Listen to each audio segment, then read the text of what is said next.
படியும் இன்னும் வீணா கதை முடிஞ்சு போச்சு.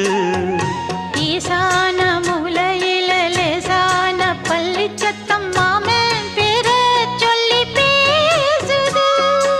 ஆறாத சோகந்தன்ன தீராம சேர்த்து வச்சு ஊரும் சேர்ந்து என்ன ஏசுது.